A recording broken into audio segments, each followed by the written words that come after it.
Oh, good morning. You're on Fantasy Football 101. Go ahead. Hey, good morning. I have a wide receiver question for you guys. All right. Okay. Mike Williams, Tampa Bay, kind of okay matchup this week, not so good. I got Wes Welker, Preston, and Crabtree, and I can play 3 of those 4. Definitely Mike Williams. He actually does have a good matchup this weekend, and he seems to be kind of a stud. Yeah, he does. The Carolina corners are tough. I mean, that's the only redeeming thing I think on that team. They're a lot better at home than they are on the road, though. That's the one thing. But, yeah, you have a good point. The corners aren't too bad, but I like Williams, too. And who was the 4th? I got Williams, Welker, Crabtree, and one. Who am I missing? Preston, who I crossed off immediately. Okay. How come? Just because he hasn't done anything all year. And not true. The very first game of the season in PPR leagues, he had over 20 points. He had a ton of catches, and then he went down right after that. It's terrible. I am in a PPR league, guys. I should have told you that. Well, what's he done recently, though? He's been injured. I mean, just came back from injury.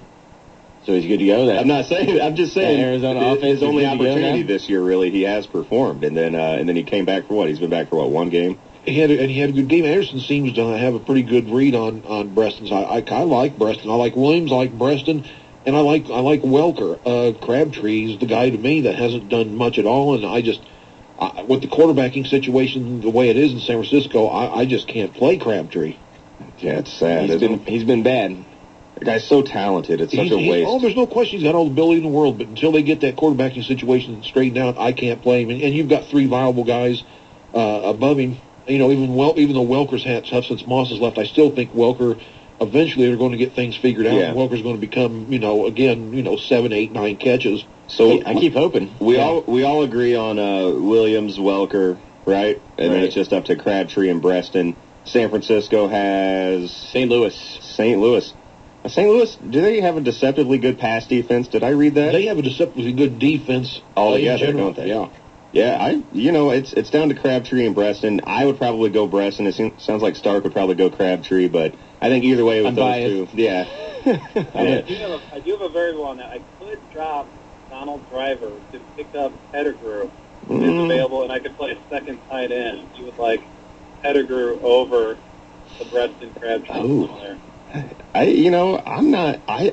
think Stark and I were just talking. I think that Detroit Buffalo game is going to be a shootout. Pettigrew might actually be a pretty good play. Is there anyone you could drop besides Donald Driver? Because it seems like if Donald Driver ever gets healthy, he's a good guy to have. I've got James Jones on the Packers as well. I could drop, but it starts getting tough. I mean, I'd have to drop Reggie Bush. I'd have to drop. I can't even think of anyone else there. I mean, I've been pretty careful. You got a good team. I've got Johnson, Chris Johnson, Foster, and Peyton Hillis as my 3 running backs. Oh, good God! Yeah. Ronnie Brown's on the bench with Reggie Bush. Plug in whoever you want at wide receiver, dude. Your running backs are going to kill it. Yeah, flip a coin then. I am winning the league, but I want to maximize what we can get on. Oh, sure. Yeah. Get the most points you can. All right, thanks for the phone call. 529-1450, 529-1450. Just to let you guys know, Week 1, 21 points for Steve Breston. Week 2, 2 points. Week 3, 12 points. And then injuries, Week 8, 25 points. There it is. Week 9, 4 points. So up and down. He's due to have a 20-point game.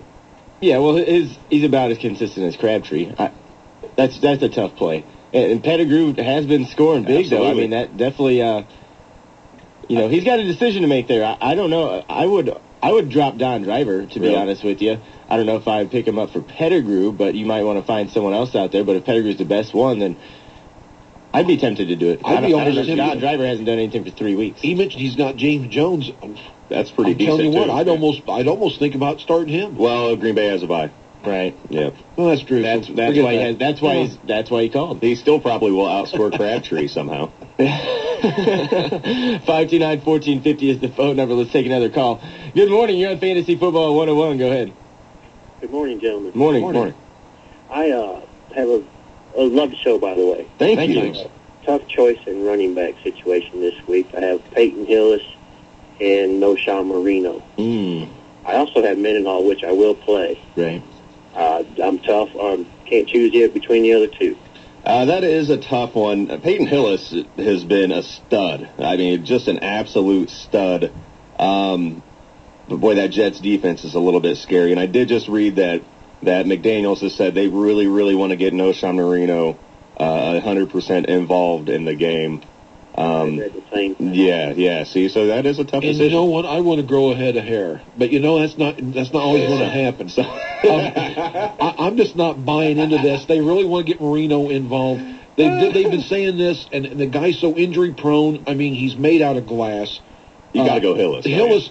And everyone looks and sees Hillis' game, against the Jets. Oh, this is going to be tough. Listen, what did he do to Pittsburgh? No, he shredded. Baltimore. I wouldn't worry about playing Hillis at all. That'd be the guy I'd go with. Marino, someone could sneeze hard in the huddle and he'd miss the rest of the game. I think Hillis would rather play an awesome defense. I think that makes him all the more tough. School. The guy's like 240. Yeah. He's not scared of defense. I play. Hillis is at the point now where I wouldn't sit him for any defense. And Marino is.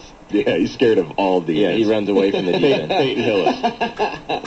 Thank you, guys. Good luck. Thanks for the phone call. 529-1450 is the number. 529-1450. Let's take another one. Good morning. You're on Fantasy Football 101. Go ahead. Good morning. I got a wide receiver question for you. I'm in a points-only league. This is our last week for trades. Actually, today it ends.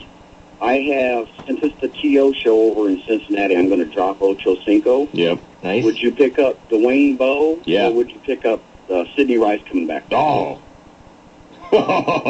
this is good because who else can you drop? How's Debo available? I'd want to get both of those guys on my team if I were you. Is there anyone else you can drop? Yeah.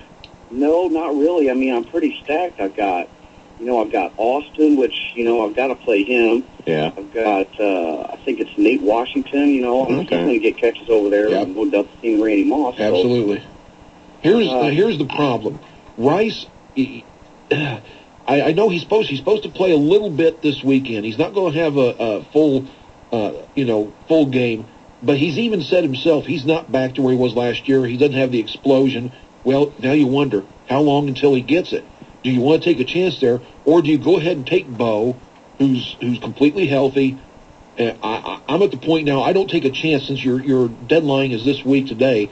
I get Bo, and if someone wants to take a chance on Rice and he explodes later on, fine. But I don't want to take a player who has a chance of just not really performing. I'm telling you, I get Bo right now, but boy, I would try to find a way to get both of those guys on my squad if I were you. I would love to have Sidney Rice going forward. I've got a really good core. I played Bolden Thursday night.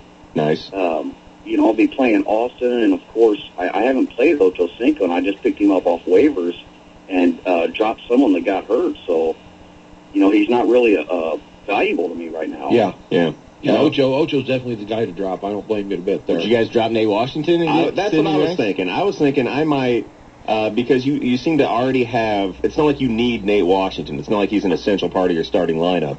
So to me, it would seem like a pretty good idea to let him go, because I know Randy Moss is in town, but I'm still not crazy about the Tennessee passing attack. Right, I'm just not. Britt, but Vince Young's banged up. Yeah, exactly. I'm just not that crazy about it. But I would love to have Sidney Rice, like I said, on my team going forward, especially going into the playoffs with Brett Favre just itching for a target to throw to in Minnesota. I would really consider dropping Nate Washington and picking up Sidney Rice. Okay. Well, thank you, gentlemen. No problem. Good luck to you. Thanks for the phone call. 529-1450, 529-1450. It's interesting, you get this time of year and you're getting calls from teams that are good. Yeah. Just trying to make those final adjustments to the team as you, the final week of buys and you get ready for the playoffs and stuff. So thanks for the phone calls. Keep them coming. 529